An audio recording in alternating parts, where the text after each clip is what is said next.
जय जिनेंद्र बंधुओं, सारथी सेवा समूह में आप सभी का स्वागत है।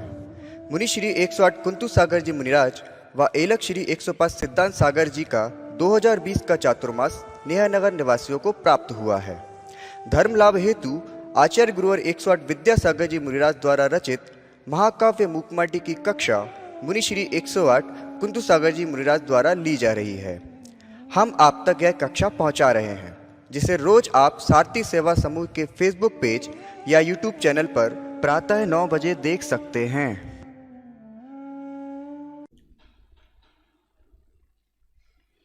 ओम नमः सिद्धेभ्यः।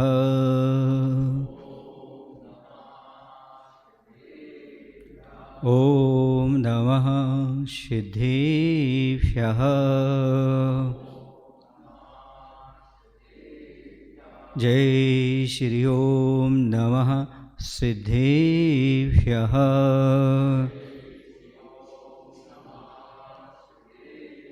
मंगलम भगवान वीरो मंगलम गौतमो गड़ी मंगलम कुंद कुंदार्यो जैन धर्मस्तु मंगलम। सर्वे मंगल मांगल्यम सर्वे कल्याणकारकम प्रधानम सर्वे धर्माणां जैनम जयतु शासनम जैनम जयतु शासनम। बोलिए अहिंसा परमो धर्म की। देवाय देव श्री पार्श्वनाथ भगवान की। गुरु नाम गुरु आचार्य श्री ज्ञान सागर जी महामुनिराज की। आचार्य गुरुदेव भगवान श्री विद्यासागर जी महाराज की।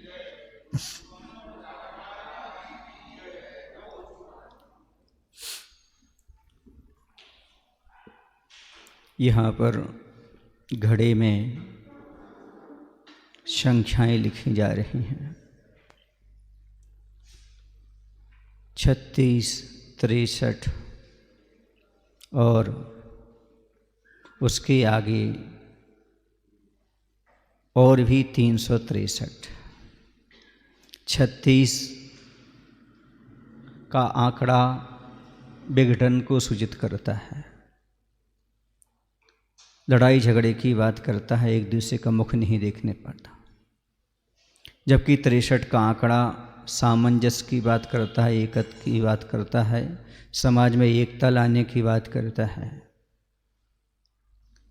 एक दूसरे का मुख देखना पसंद करते हैं।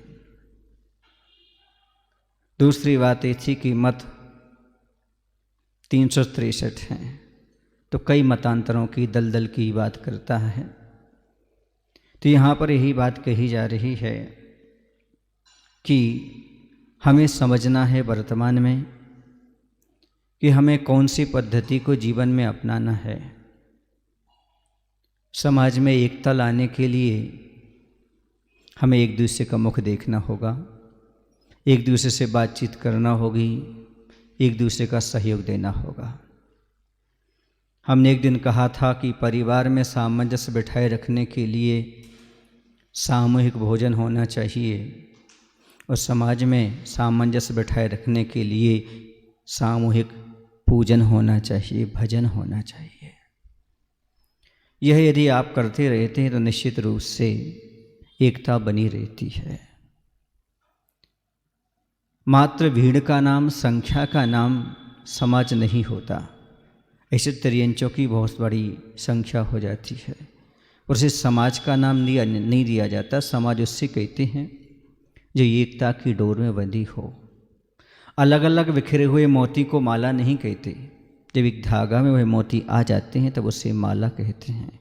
वह जाप बन जाती और पाप को नष्ट करने में कारण बनती है। अर्थात मोतियों की एकता कल्याण में सहायक है, प्रगति में सहायक है, मोक्ष मार्ग में सहायक है। वैसी समाज की एकता समाज के विकास में सहायक है, आत्म कल्याण में सहायक है। हमेशा एकता के साथ रहना चाहिए। आपने देखा होगा 108 मोतियों की माला होती है लेकिन उसके ऊपर 3 और होते हैं, जिसे आप लोग मेरू बोल देते हो।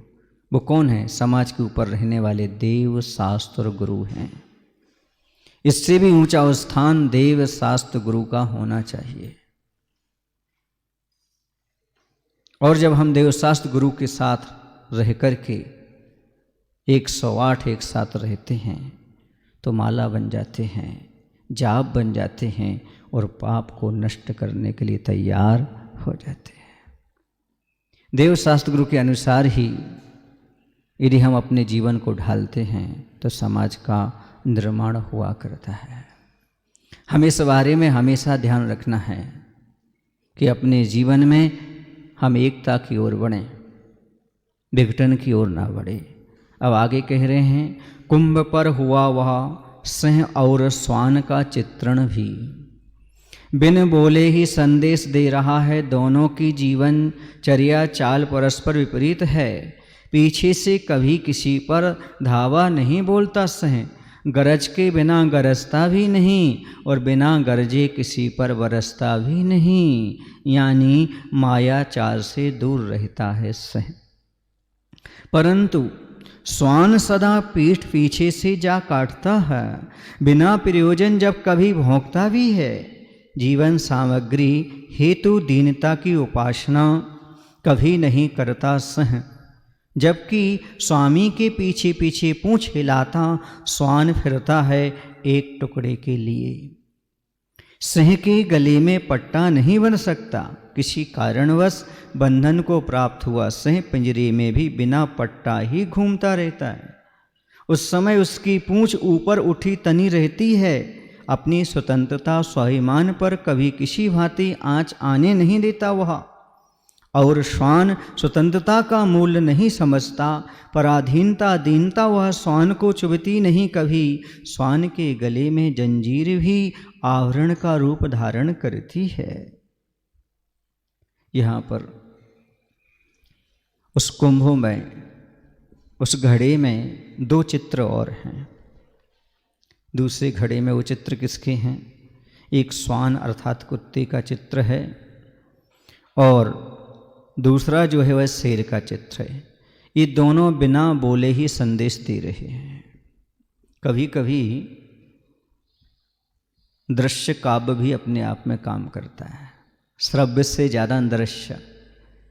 अर्थात हम किसी चीज़ का व्याख्यान करें तो समझ में आए ना आए, लेकिन वह यदि सामने से दिखा दिया जाए तो समझ में आ जाता है। तो कह रहे वो संदेश दे रहे हैं, श्वान और सिंह दोनों की जीवन शैली कह लो, जीवन लीला कह लो, जीवन जीने का तरीका कह लो, ढंग कह लो, यह दोनों आपस में विपरीत हैं।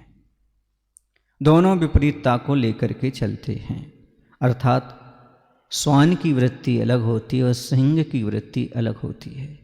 एक दूसरे की वृत्ति कभी मेल नहीं खाती। आपने देखा होगा, शेर पीछे से बिना दहाड़े किसी पर प्रहार नहीं करता, पहले वह दहाड़ मारता है और आगे से अटैक करता है। और ना ही वह बिना मतलब दहाड़ता है, यानी सदा छल कपट से दूर रहता है, मायाचारी नहीं करता। जबकि कुत्ता पीछे से ही चुपचाप काटता है, बिना मतलब दिन रात भौंकता भी रहता है। शेर बिना मतलब नहीं दहाड़ता, पीछे से आक्रमण नहीं करता, कुत्ता बेमतलब भौंकता भी रहता है। इसके साथ साथ क्या करता है? मायाचारी करता है, पीछे से आकर के काट लेता है। अर्थात आज मायाचारी हर जगह दिखाई दे रही है, अर्थात श्वान वृत्ति है। सिंह वृत्ति वह है जो सरलता हो, सिंह वृत्ति वह है जो पीछे से वार ना किया जाए, सामने सामने बात की जाए। आप समझ रहे होंगे, पीठ पीछे किसी की बुराई करना ये श्वान वृत्ति है। और उसके मुख पर सीधा जो कुछ बोलना सो बोल दिया, दहाड़ दिया, ये सिंह वृत्ति है। पीछे से वार करना अर्थात मुख पर तो प्रशंसा करते हो और पीठ पीछे बुराई करते हो, समझिए श्वान वृत्ति है। और मुख पर बुराई करना फिर भूल जाना, ये सिंह वृत्ति कहलाती है। इसलिए सिंह वृत्ति अपने जीवन में होना चाहिए। सिंह वृत्ति का अर्थ क्रूरता नहीं होता, बल्कि सिंह वृत्ति का अर्थ स्वावलंबन होता है, स्वाभिमान हुआ करता है। कुछ लोग कहते हैं सिंह वृत्ति तो क्रूर वृत्ति, नहीं, सिंह वृत्ति साधुओं की भी सिंह वृत्ति होती है। इसका अर्थ वह स्वाधीन होते हैं, दीनहीन नहीं होते, कायर नहीं होते, मायाचारी से रहित होते हैं, कभी किसी की पीठ पीछे बुराई नहीं करते। ऐसे सिंह वृत्ति के धारी मुनिराज हुआ करते हैं। प्रावलंबन का जीवन श्वान का हुआ करता है। वह श्वान जब देखो तब भौंकता रहता है, अर्थात ज़्यादा बोलना ठीक नहीं, समय पर कम शब्दों में अपनी बात रखना ही सिंह वृत्ति कहलाती है। हमेशा ही बोलते रहना इस सिंह वृत्ति के अंतर्गत नहीं आता।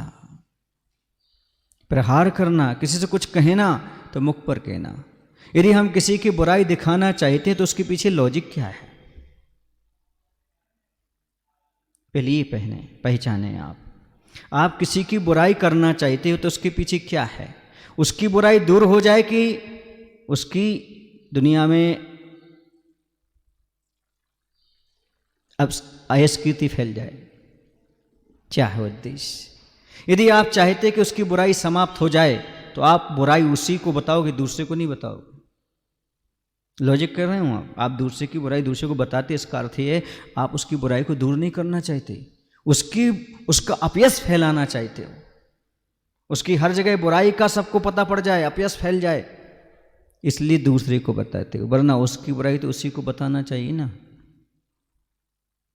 यदि आप उसको भला चाहते हो, उसकी बुराई को दूर करना चाहते हो, दूसरे को बताने से क्या मिलेगा? या फिर उसको बताओ जो उसकी गारंटी लेता हो कि मैं उसकी बुराई को दूर हटा दूंगा, जैसे उसके गुरु हैं, उसका मित्र है, उसके माता पिता हैं, परिजन हैं, ठीक है। कभी कभी ऐसा होता है सामने वाले ने क्या गलती की उसे मालूम नहीं पड़ता, 10-20 लोगों को मालूम पड़ जाता उसने ये गलती की है। ये क्या है? मैं कहता हूं जो बातें आप किसी की अन्य लोगों से करते हो, यदि वही बातें उससे करना सीख लो तो आधी समस्या तो वहीं पर समाप्त हो जाए। उससे आमने सामने करके बात कर लो ना, क्या बात है। निश्चित है जो आमने सामने बात नहीं करना चाहता वह असत्य बोल रहा है, असत्य बोल रहा है, ये स्पष्ट हो जाता है। इधर मुंह पर कहने से क्या है, कह दो ना, क्या बात होती। भला चाहते हो तो बुराई हो जाएगी, बुराई तो वैसे भी हो जाएगी, और ज़्यादा होगी, क्योंकि तीसरा व्यक्ति जब उससे कहेगा उसने तुम्हारे बारे में ऐसा बोला है तो और ज़्यादा, वो तो कहेगा तो विश्वासघाती है, इस पर कहीं विश्वास नहीं करना और दुश्मन बन जाओगे। इसलिए उसी से कहे कि दुश्मन बनो, बनना है तो किसी तीसरे से कह करके मत बनो। यदि वो अच्छा आदमी होगा तो आपकी सराहना करेगा, मुख पर कुछ भी बोल दे, पीठ पीछे तो यही सोचेगा अरे भला आदमी, इसने हमसे कहा और किसी से नहीं कहा। पर ऐसा मत कहना हम आप ही को बता रहे, किसी और को नहीं बता रहे, और सबको बताते जाओ। जैन दर्शन उपगूहन वाला है, उद्घोषक वाला नहीं है। यहाँ दूसरे के दोष को ढका जाता है, उपगूहन अंग इसी का नाम है, दूसरे को बताया नहीं जाता। इसलिए यहाँ पर कहा जा रहा है कि मायाचारी मत करो। कुछ लोग ऐसे होते हैं मुंह पर तो बोलते हैं बहुत अच्छा आदमी, बहुत अच्छा आदमी, पीठ पीछे बुराई करते हैं, समझे विश्वासघाती है। और जो पीठ पीछे प्रशंसा करे, मुख पर बुराई करे, समझना ये सच्चा मित्र है, इस पर आंख बंद करके विश्वास कर लेना। ये मुख पर बुराई करता है, पीठ पीछे नहीं करता। ये सच्चे मित्र की पहचान, बुरे मित्र की पहचान है। इसलिए मायाचारी सबसे बड़ा दुर्गुण है अपने जीवन का। पर याद रखना, छल तुम दुनिया से कितना भी कर लो, पर छाली दुनिया को नहीं, तुम्हारी आत्मा में पड़ेंगी, इस बात को कभी भूलना नहीं चाहिए। छल कपट की जिंदगी कभी कुछ नहीं देती, कुछ नहीं मिला आज तक। आप लोग बोलते ना कुछ अधिक नहीं, जब वो पढ़ते ना पूजन पढ़ते हैं आप 10 लक्षण पर, छल करी अधिक देर तक नहीं टलती, अर्थात छल से कमाई हुई संपदा अधिक दिन तक रहने वाली नहीं होती। और जो सरलता वाले होते हैं उन्हें संपत्ति अपने आप प्राप्त होती चली जाती है। कब तक छल कपट के साथ रहोगे, कब तक छिपे रहोगे? एक न एक दिन तो बाहर आओगे। मैंने एक बार कहा था, पाप और पारा, ख्वाब और खजाने, और खुद और खुदा। पाप और पारा कभी पछता नहीं, खुद और खुदा से कभी छिपता नहीं, ख्वाब और खजाने कभी भरते नहीं। जीवन चलाने हेतु आवश्यक सामग्री के लिए दीनहीन ही नहीं बनता शेर, जबकि कुत्ता तो एक टुकड़े के लिए मालिक के पीछे पूंछ हिलाता घूमता रहता है। इसका मायना समझे? इसका मायना सीधा सीधा है कि आजीविका के लिए दीनहीन नहीं होना, अर्थात गलत तरीके से धन नहीं कमाना, किसी की चापलूसी नहीं करना, तब सिंह वृत्ति है। चापलूसी करते हो और किसी प्रकार का धंधा अपना लेते हो तो समझ लेना ये कायरता है। कुछ लोग कहते महाराज मजबूरी थी, मुझे धंधा करना पड़ा। स्वान वृत्ति, नहीं मर जाऊंगा पर ऐसा धंधा नहीं करूंगा, ये सिंह वृत्ति। क्योंकि ये दुनिया है, इसमें चींटी को कण भर और हाथी को मन भर खाने को कहीं ना कहीं तो मिल ही जाता है। मुर्दे को भी मिलत है कपड़ा, लकड़ी और आग। तू जीवित होके चिंता करे, बड़ा तेरा दुर्भाग। मुर्दे को भी क्या मिल जाता है? बोलो ना। कपड़ा भी मिल जाता, कफन, लकड़ी मिल जाती और आग भी मिल जाती। तुझे नॉन तेल लकड़ी चाहिए, 3 चीजें तो वही भी चाहिए जीवित में, फिर भी उसकी इतनी चिंता। एन केन प्रकार कैसे न कैसा धन आना चाहिए। ये सब जो है स्वान वृत्ति का प्रतीक है। जबकि सह दीनहीन नहीं होता, अनर्गल धंधे नहीं अपनाता, जैसे लॉटरी, ये सब क्या चीज है? ये स्वान वृत्ति का प्रतीक है। कुछ ना करके ही सब कुछ पाने की इच्छा। सिंह वृत्ति वाला कहेगा नहीं, मैं लॉटरी लगा करके, जुआ खेल करके, ऐसे काम करके पैसा नहीं चाहता, अनिति का धन मुझे नहीं चाहिए, पुरुषार्थ के बल पर मुझे धन कमाना है। अर्थात आजीविका के लिए किसी के चरणों में जाकर गिड़गड़ाता नहीं। नौकरी तो करता है पर गुलामी नहीं करता। नौकरी करना अलग है और गुलामी करना अर्थ है। नौकरी करते जो कर्तव्य करने योग्य कर रहा है, और गुलाम वो है जैसा मालिक करे वैसा ही करना है तुम्हें, चाहे गलत हो तो और सही हो तो वो कितना ही नहीं कर सकता।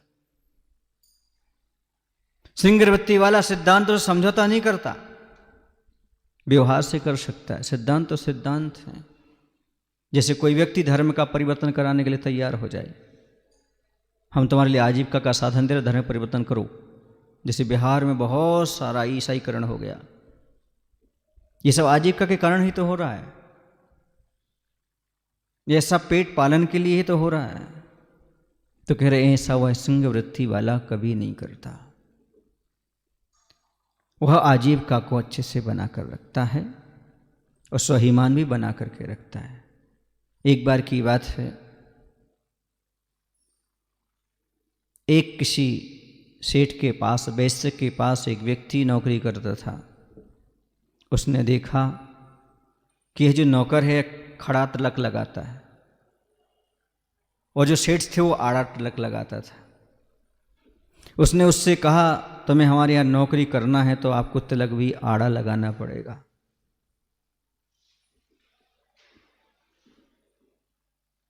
आप कल से खलट तिलक लगे नहीं आएंगे। वह दूसरे दिन पहुंचा तो खड़ा तिलक लगा करके ही पहुंचा। सेठ ने फिर कहा देखो मैं तुम्हें कई बार कह चुका हूं और अब अंतिम बार कह रहा हूं। उसने कहा देखो सेठ जी अभी मैं मजबूर हूं, हमारे बच्चे हैं, आप हमें नौकरी छुड़ाने के लिए मजबूर मत करो, मैं अपने स्वाभिमान नहीं बेचूंगा, तो कल से नहीं आना। वो आज काम करके चला गया, दूसरे दिन फिर आ गया, लेकिन तिलक कैसा था? खड़ा ही था। उसने कहा आपने मेरी वार्निंग नहीं सुनी? मैंने कहा था यदि खड़ा तिलक लगाओ तो यहां काम पर नहीं आना। उसने अपना कुर्ता उठाया और पेट दिखा दिया, पेट पर आड़ा तिलक लगा था। उसने कहा था आजीविका के लिए आड़ा तिलक है पर स्वाभिमान के लिए खड़ा तिलक है। नहीं आया समझ में? हाँ, अब उसे समझ में आ गया मालिक को। ऐसा सिद्धांतवादी व्यक्ति यदि हमारी कंपनी में रहेगा तो ही आगे वृद्धि हो सकती है, इसे हम अलग नहीं कर सकते।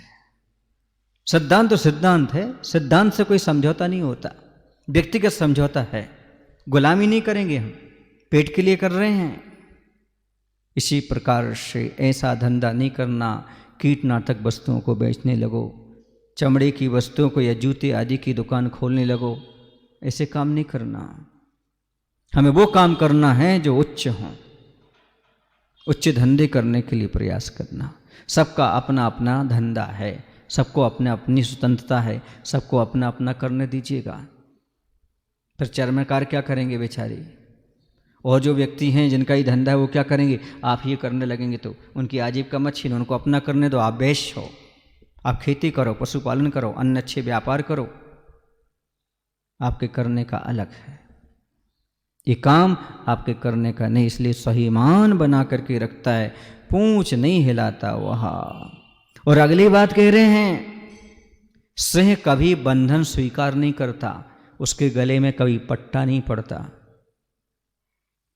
अनायास कभी कोई कारणवश, परिस्थितिवश यदि व्यक्ति उसे पिंजरे में बंद कर ले तो पिंजरे में वह बिना पट्टे के घूमता रहता है शेर, लेकिन कुत्ते के गले में पट्टा बना रहता है।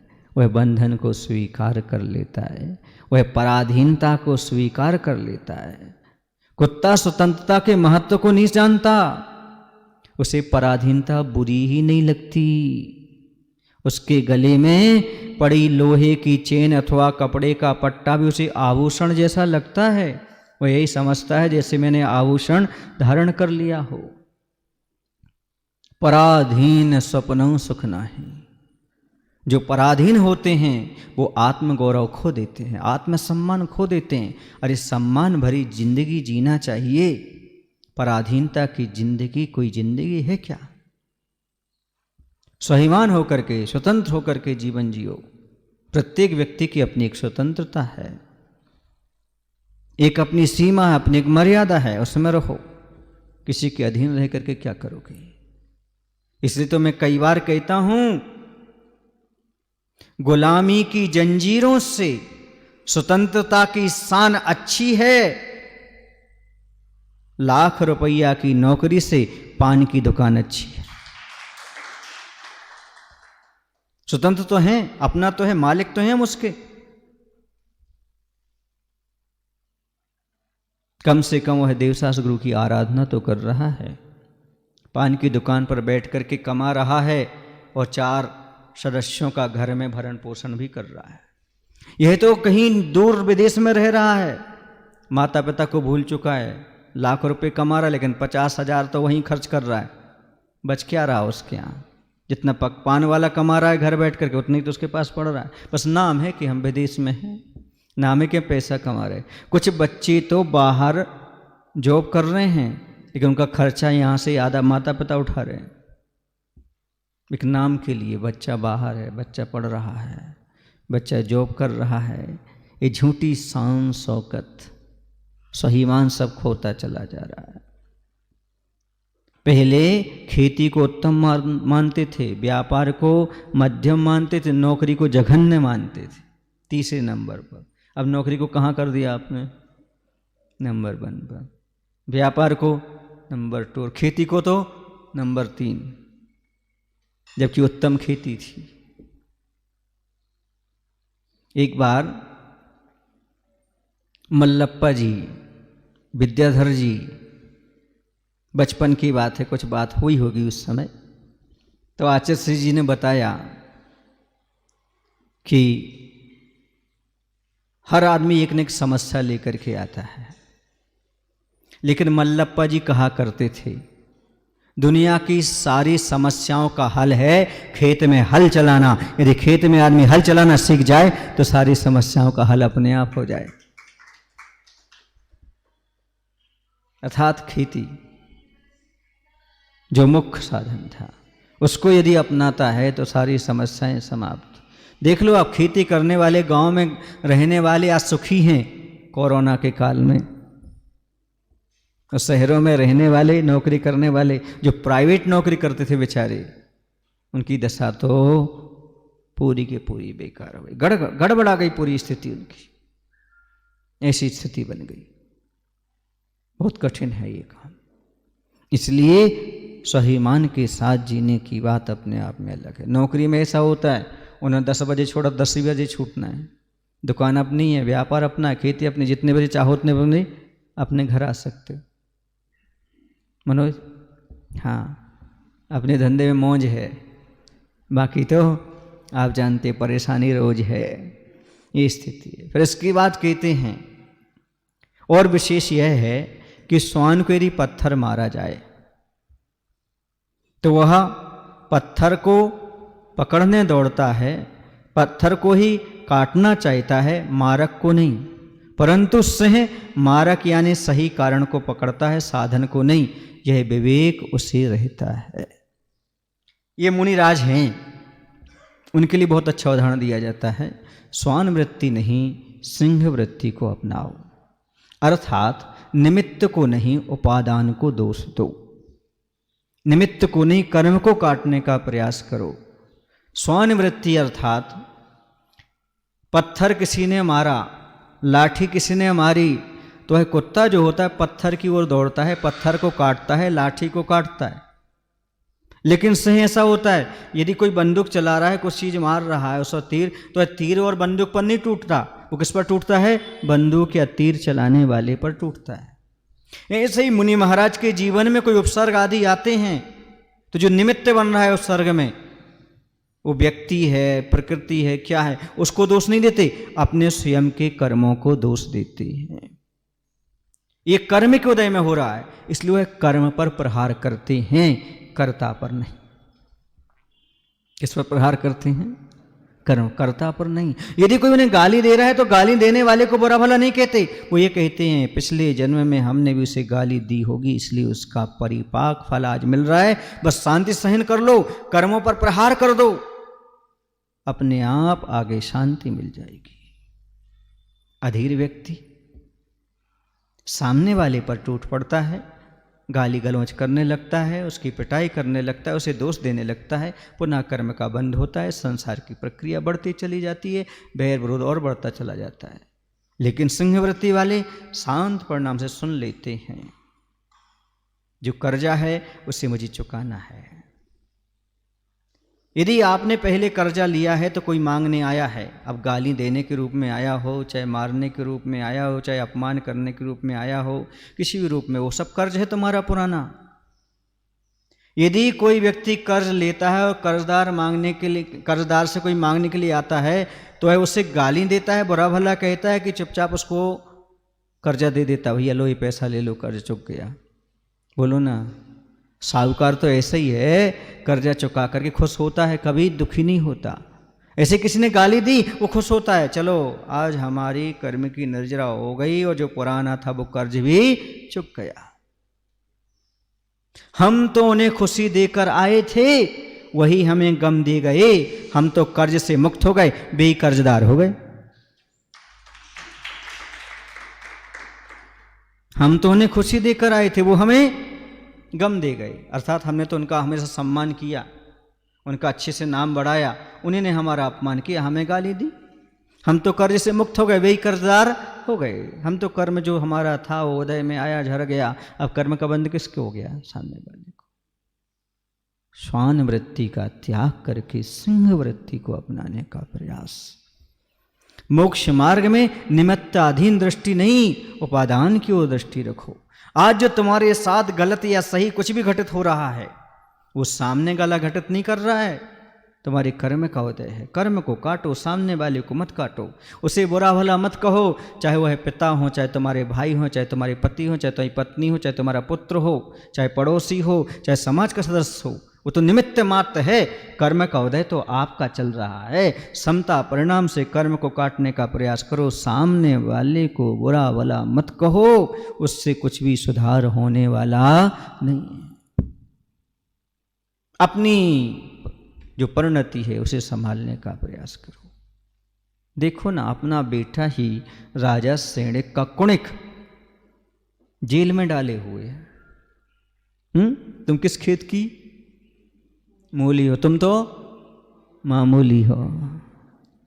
जब उनकी ऐसी स्थिति राजा सेडिक की, छायक सम्यक दृष्टि हैं, 60,000 भगवान के चरणों में 60,000 प्रश्न पूछ रहे हैं, और अगले भाव में आकर के वहाँ से निकल करके और पहले तीर्थंकर बनेंगे, तीर्थंकर प्रकृति बांध करके गए हैं। ऐसे जीवों के बच्चे ऐसे थे। अब तुम्हारे पति, तुम्हारी पत्नी, तुम्हारे भाई, तुम्हारे संगाती यदि कोई गलत हैं तो उनका चिंतन करो ना और अपना कल्याण करो ना। जैसे सबके बीच में रह करके भी अपनी तीर्थंकर प्रकृति बंद कर लिए, ऐसे आप भी सब कुछ सहन करते हुए अपने परिणामों को निर्मल बना के करो ना। कोरोना, अब कुछ करो ना। कोरोना कह रहा है अब तो कुछ करो ना। हाँ? अरे परिणामों की संभाल ही धर्म है, परिणामों की संभाल ही जीवन है, और परिणामों की संभाल ही कल्याण के रास्ते पर बढ़ना है।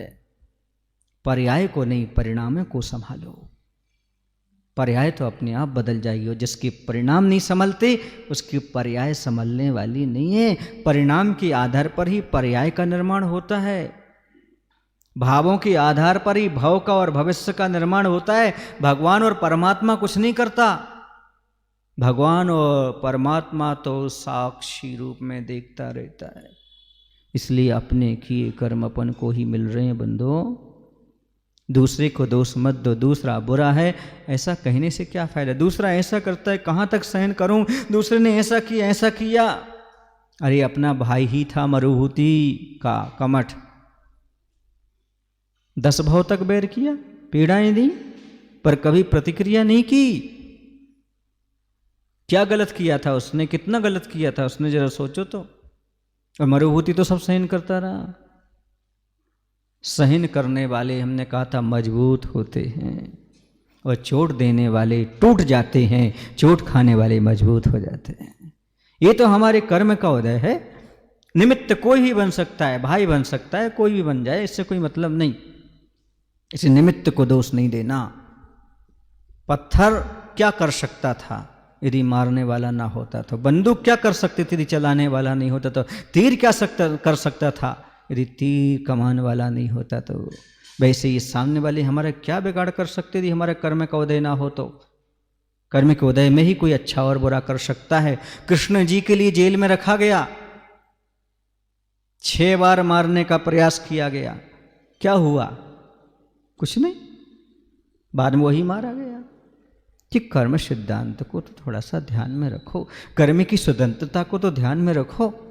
यदि कर्म की स्वतंत्रता को भूल जाती हो तो आप निमित्त को दोष देने लगती हो। यदि अपने उपादान की ओर झांको, हमने पूर्व में कितने पाप किए होंगे। आज लग रहा है कि हम बिल्कुल निर्दोष हैं। हर एक व्यक्ति अपने आप को दूध का धुला मानता है, पर जब दूध पीते थे बचपन में, उसके पहले का याद करो ना कि कहाँ से आए थे, कौन से बुरे बुरे पाप किए हमने, आज जो उदय में आ रहे हैं। इसलिए किसी को दोष मत दो, निमित्त को दोष मत दो। अपने कर्मों को, अपने परिणामों को थोड़ा सा निहारो, देखो, जानो हम क्या कर रहे हैं वर्तमान में। दूसरे व्यक्ति ने हमारे साथ ऐसा किया, अरे ये तो बताओ पहले तुमने क्या किया था। एक उदाहरण आता है, एक व्यक्ति को जेल हो गई, कारागृह में डाल दिया गया। आज जेल बोलते हैं, पहले कारागृह कहते थे। राजा महाराजा लोग उन्हें कारागृह में डाल देते। निर्दोष था वो बिल्कुल। जो है कारागृह से निकल करके आया तो बड़ा पुण्य का उदय आया। उसे अवधिगानी मुनिराज का सानिध्य मिला। वह गया और कहता है, महाराज मैंने कोई अपराध नहीं किया, हमेशा धर्म ध्यान किया, सब कुछ बढ़िया किया, पर मुझे कारागृह में हुआ इतना अपमान सहना पड़ा, मैं कैसे जीऊँ, अब मैं क्या करूं?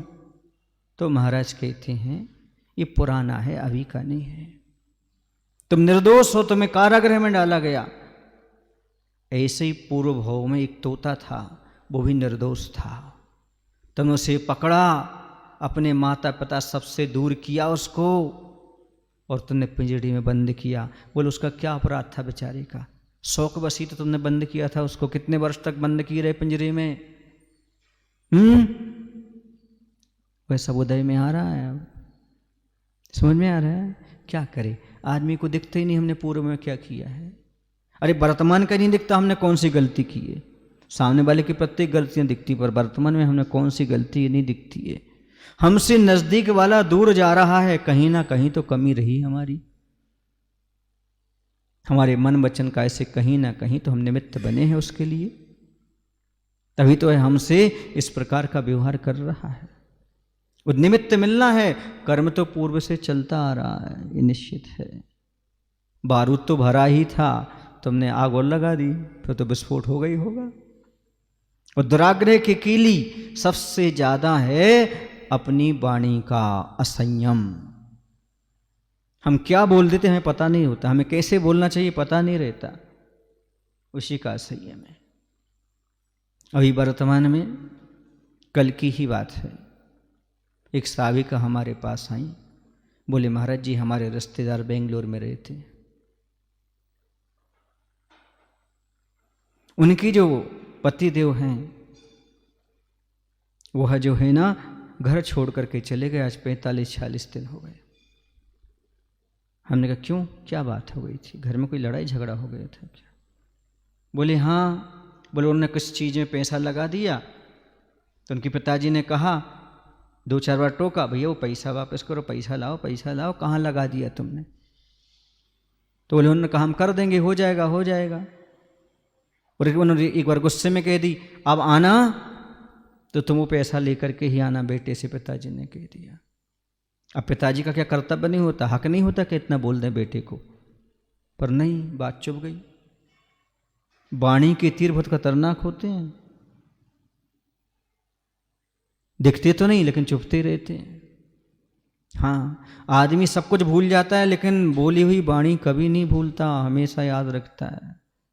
उस समय आपका सारा का सारा सम्मान समाप्त हो जाता है, आपके सारे उपकार भूल जाता है वो, जब आप शब्दों का दुरुपयोग करते हो तो। और बस वह चला गया, लौटा नहीं अभी तक, कोई संदेशा भी नहीं, कोई चिट्ठी भी नहीं। ये क्या चीज है? इसलिए कहते हैं थोड़ा सा अपनी वाणी पर कंट्रोल रखो। आज तुम किसी को कह सकते हो उसकी गलती है सो, कल तुम्हारी गलती होगी तो वह थोड़ी छोड़ेगा, बिल्कुल, क्योंकि असंयमी जीव मरने और मारने से नहीं डरता। स्वयं भी मर सकता है और आपको भी मार सकता है। जब चक्रवर्ती छायक सम्यक दृष्टि जैसे अपने मानभंग हो रहा था, इसलिए अपने भाई बाहुबली पर चक्र चलाने तैयार हो गए, फिर तुम किस खेत की? फिर बोलना पड़ेगा मूली नहीं तो तुम मामूली हो। तो स्वाध्याय करा करो, पढ़ा करो, तब आपके लिए निमित्त से हटने की बात आएगी और उपादान को समझोगे। आज तो कोई भी दुख नहीं है, ऐसे ऐसे दुख भोग चुके हैं। अंजना सती को निकाल दिया, यह अपवाद लगा करके कि तेरे पेट में पलने वाला बच्चा पता नहीं किसका है, क्या समझते हो? और फिर वहां गुफा में जाकर के पुत्र को जन्म दिया। तद्भव मोक्षगामी जीव 18वां कामदेव पेट में है और मां की दशा कैसी है, दर दर भटक रही है। ये कौन भटका रहा है भैया? पूर्व भव में जिनेंद्र भगवान की प्रतिमा को क्या किया था? छिपा दिया था पानी में। आप क्या समझते हो सामने वाला बुरा है? यदि बुरा था तो वो आपके लिए इतने अच्छे से क्यों रखा है, इतने दिन तक इतना सब कुछ क्यों हुआ? इस सब परिणाम को आप भूल जाते हो, अपने कर्मों के उदय को नहीं देखते। इसलिए कह रहे हैं सिंह वृत्ति अपने आप में अलग है और श्वान वृत्ति अपने आप में अलग है। इसलिए श्वान वृत्ति मत अपनाओ, हो सके तो सिंह वृत्ति को अपने जीवन में स्थान दो। इसलिए निमित्त को नहीं, उपादान को। और उपादान को कैसे? रोध होकर के नहीं, हमने कर्म किए हम काटेंगे। अब आत्महत्या कर लेते कुछ लोग, तो आत्महत्या करने से कर्म थोड़ी कटते हैं, गर्दन ही कटती है, शरीर ही नष्ट होता है, कर्म तो उस भाव में फिर चले जाते हैं। हमारा जैन दर्शन कहता है कारमान शरीर साथ में ही जाता है, ये कभी नहीं छूटता जब तक सिद्ध अवस्था ना मिले। विग्रहगतो कर्म योगा, विग्रहगति में कारमण का योग रहता है। कारमण का योग क्या है? कर्मों का समूह है, अष्ट कर्मों का, वो साथ में जाता है। अन्य जगह लिखा हुआ है, जैन दर्शन की बात तो हमने कह दी, अन्य दर्शनों में लिखा हुआ है, जैसे 1000 गायों में बछड़ा अपनी माँ को पहचान कर वहां पहुंच जाता है, वैसे ही कर्म भी किसी गति में जा वहां पहुंच जाता है। और हम कहते पहुंचता नहीं, वो तो साथ में ही रहता, कहाँ पहुंचेगा? अनादि संबंध है, ये तो अनादि संबंध है उसका। इसलिए आप कहीं भी चले जाओ हताश उदास होकर, क्या मिलने वाला है उससे? और कर्म का बंध होगा, कर्म थोड़ी छूट जाएगा।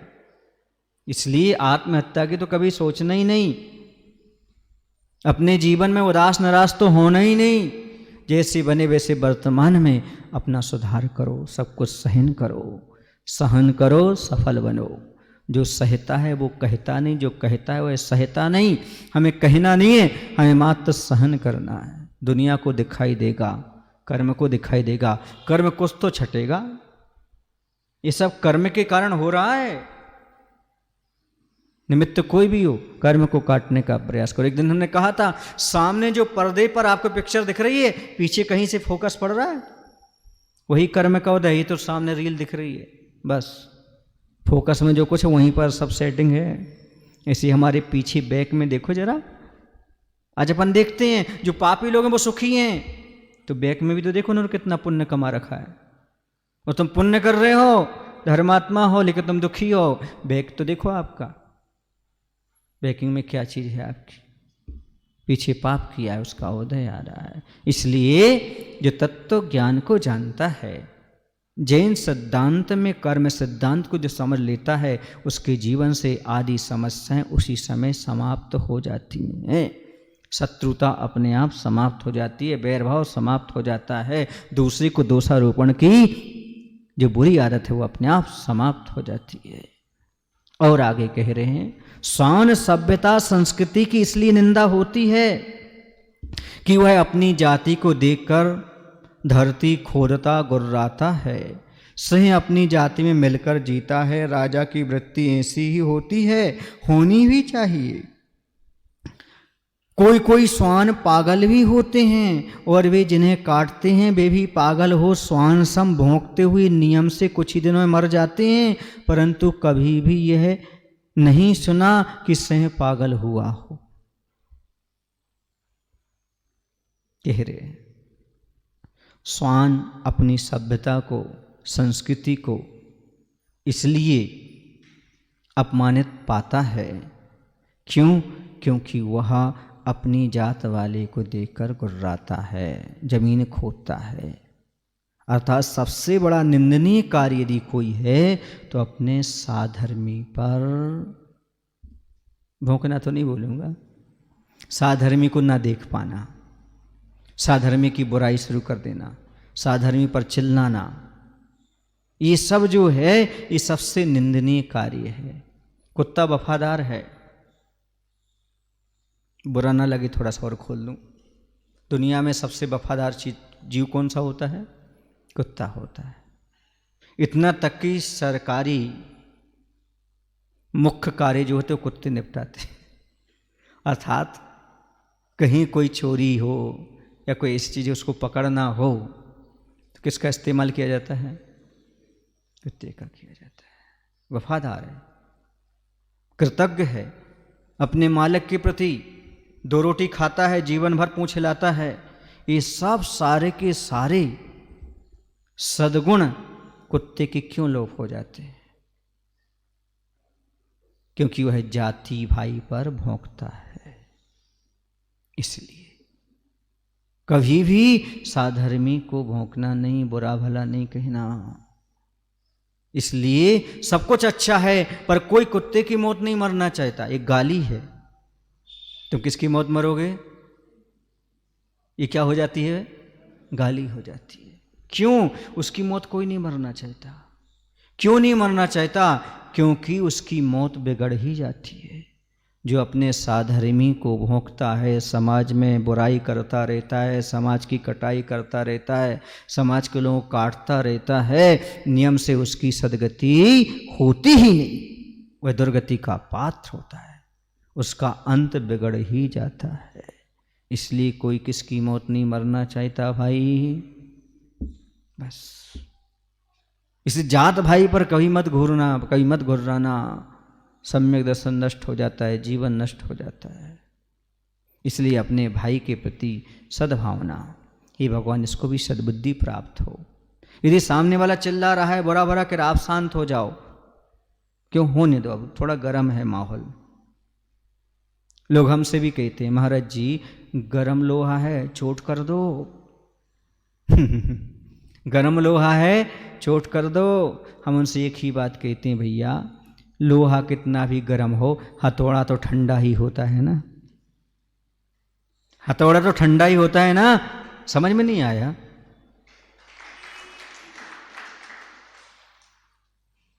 हथौड़ा गर्म नहीं होता। यदि गर्म हथौड़े से चोट करोगे तो ध्यान रखना हथौड़ा विकृत हो जाएगा, औजार नहीं बन पाएगा, लोहे का कुछ नहीं होगा। हथौड़े को ठंडा होकर के ही पीटना पड़ता है, और ठंडा हथौड़ा जो पिटाई करता है वो गर्म हथौड़े से पिटाई हो ही नहीं सकती। नहीं है समझ में? सामने वाले का सुधार मौन रह करके किया जा सकता है, चिल्ला करके क्रोध करके नहीं। वह तो गर्म है ही, रहने दो, चिल्लाने दो, बुरा भला कहने दो, आप शांत रहो, तिल मिला जाएगा वो सामने वाला। अरे ये तो कुछ बोल ही नहीं रहा, हम इसके बारे में बोल रहे हैं, चिल्ला रहे हैं, ये तो शांत है, उसको कोई असर ही नहीं पड़ा। यदि हमने चिल्लाया और सामने वाले पर असर पड़ा तो हमें अच्छा लगेगा, असर नहीं पड़ा तो हम पर असर पड़ने लगेगा, उल्टा साइड इफेक्ट होने लगेगा। बोलो सही है ना? सामने वाला जब चिल्लाता है और आप शांत रहो तो वही तिल मिला करके भाग जाता है। आपका दुश्मन चाहता ही है आपको क्रोध दिलाना, और आप क्रोध में आ गए तो समझो सफल हो गया, और यदि आपने क्रोध नहीं किया समझो असफल हो गया। क्योंकि जैसे आपको क्रोध आएगा तो आपका हित होगा, आपकी छवि बिगड़ेगी। ये नियम है। क्रोध करने वाला कितना भी महान क्यों ना हो, साधु भी क्यों ना हो, तो भी उसकी चाल लोगों में छवि बिगड़ ही जाती है। कि क्रोध ही ऐसी चीज है, तेजाब छिड़की जाएगी तो चेहरा बिगड़ेगा कि नहीं, और क्रोध किया जाएगा तो छवि बिगड़ेगी कि नहीं, बिगड़ेगी। तेजाब जिस पर डाली जाए उसकी छवि, चेहरा बिगड़ता है, पर तेजाब जो छिड़क रहा है ना, क्रोध रूपी तेजाब, उसकी भी छवि बिगड़ती है। सामने वाले की बिगड़े या ना बिगड़े।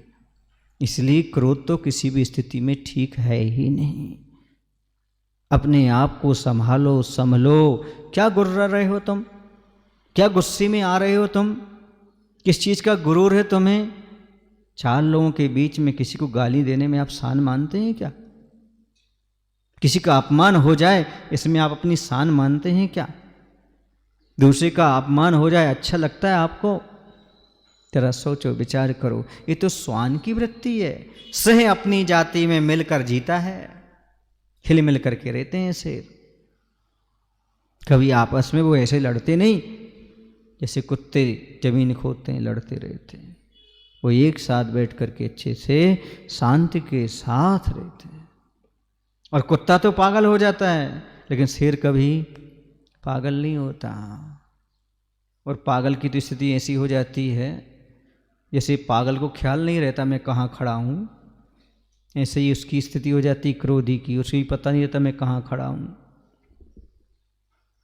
जैसे पागल को समय पता नहीं रहता कौन सा समय है, जैसे क्रोधी को समय पता नहीं रहता मैं कौन से समय पर हूँ। जैसे पागल को पता नहीं रहता मेरे पूजनीय आदरणीय है, जैसे क्रोधी को याद नहीं रहता ये मेरे पूजनीय आदरणीय है। बोलो ना भाई, सही है। क्रोध में आदमी किसका अपमान नहीं कर देता? क्रोध में आदमी कहाँ अपमान नहीं कर देता, कहाँ गाली नहीं, मंदिर में बैठ करके गाली देने लगता है। स्थान का पता नहीं होता, व्यक्ति की कीमत नहीं जानता, स्वयं का भी भान नहीं होता पागल को, मैं क्या कर रहा हूँ।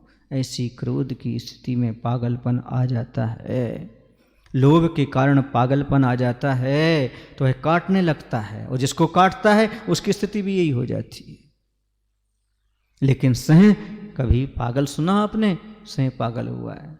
नहीं। आपने पशुओं का पागल खाना देखा कहीं?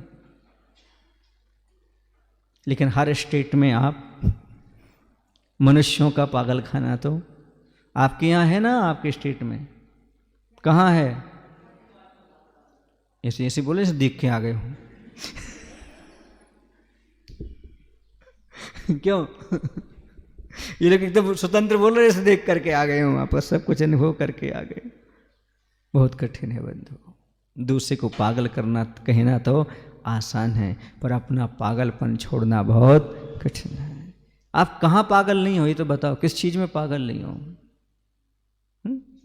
संसार की दशा में पागलपन ही तो चलता रहता है। लगता है कि हम तो बहुत अच्छे हैं, पर काम तो पागल जैसे हो रहे हैं। अच्छा ये बताओ, जिसके पास सामने खूब भोजन रखा हो, वह खुद बना रहा हो अभी बैठ करके, अरे पागल है, पहले ये तो खा लो। ऐसे आपके पास खूब धन दौलत है, फिर भी सब ऐसे कहाँ निकल गए? कमान, ये पागलपन नहीं तो ये सामने रखी हो तो खा लो पहले। बोलो ना, वो सबसे बड़े पागल तो हम हैं। पागल तो थोड़े बहुत कपड़े पहने रहता है, ये तो बिल्कुल भी नहीं पहने। पर हमारा पागलपन कुछ और है। हमारा पागलपन ऐसा है कि दुनिया के सारी पागलपन को नष्ट कर देता है। साधु का पागलपन अपने प्रति है, परमात्मा के प्रति है, सत्य की खोज के प्रति है। और आप लोगों का पागलपन किसके लिए? बोलो ना, नश्वर वस्तुओं को पाने के लिए, जो छूटने वाली हैं, टूटने वाली हैं, उनके पीछे। कोई नाम के लिए पागल है, कोई धन के लिए पागल है, कोई पद के लिए पागल है, कोई मान सम्मान पाने के लिए पागल है, कोई घर बसाने के लिए पागल है, कोई कपड़े लाने के लिए पागल है। किसी में पागलपन नहीं है। ये सब पागलपन छूट जाते हैं यदि आत्मा और परमात्मा को पाने का पागलपन आ जाए तो। ये स्थिति बहुत कम लोगों के जीवन में घटित होती है।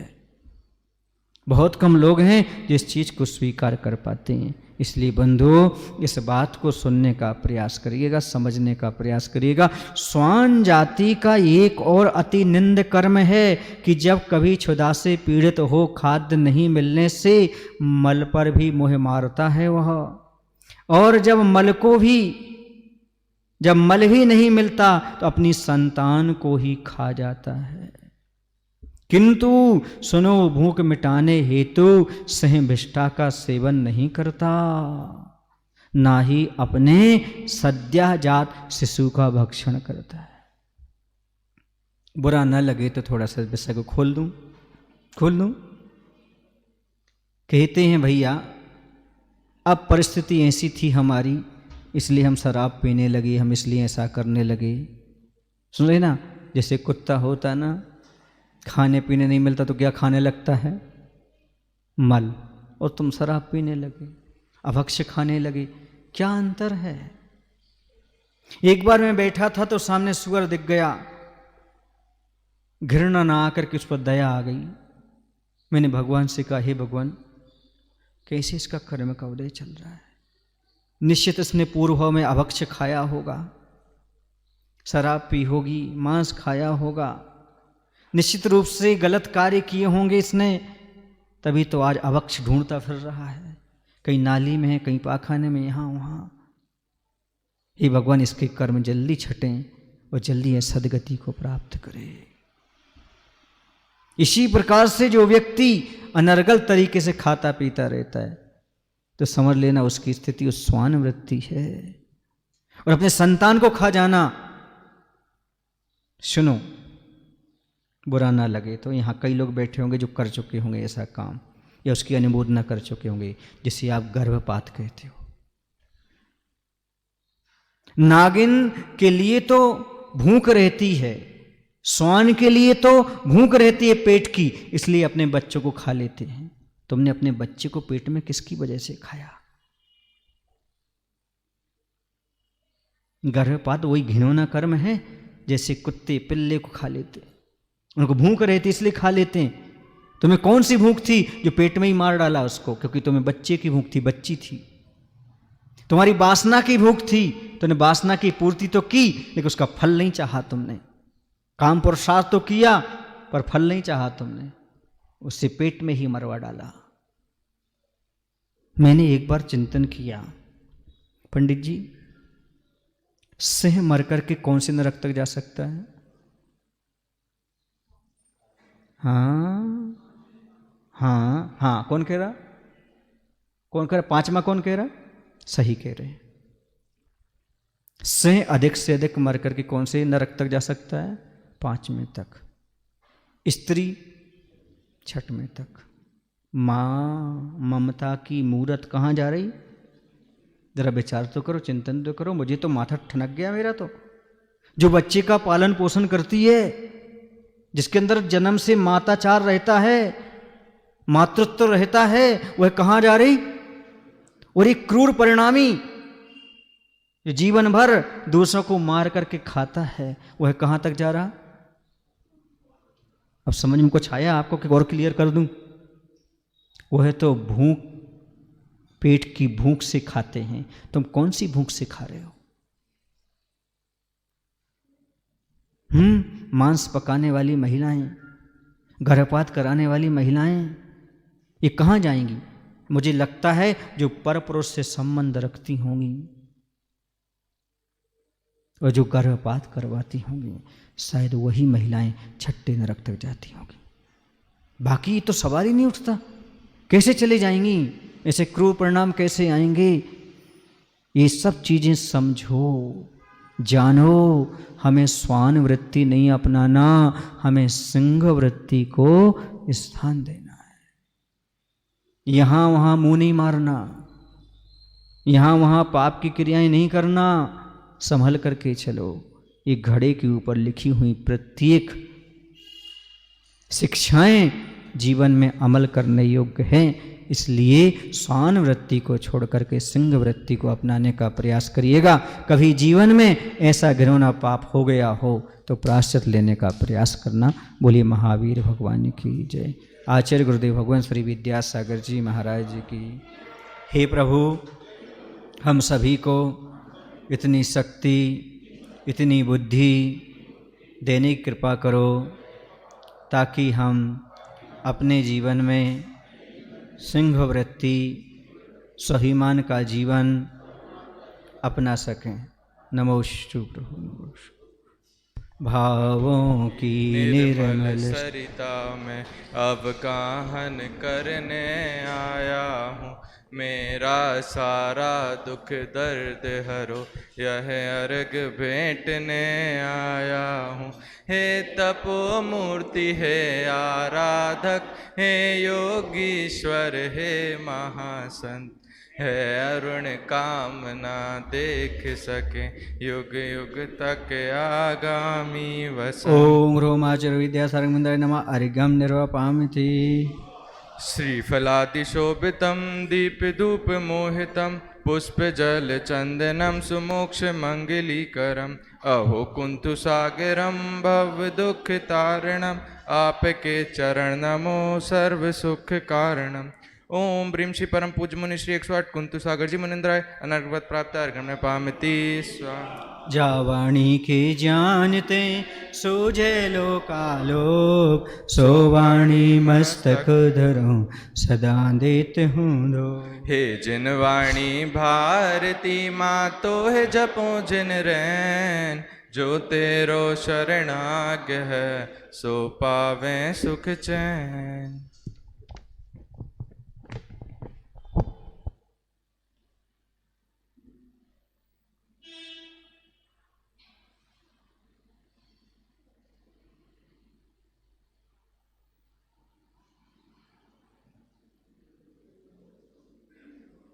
इसको कल तो बोल दिया।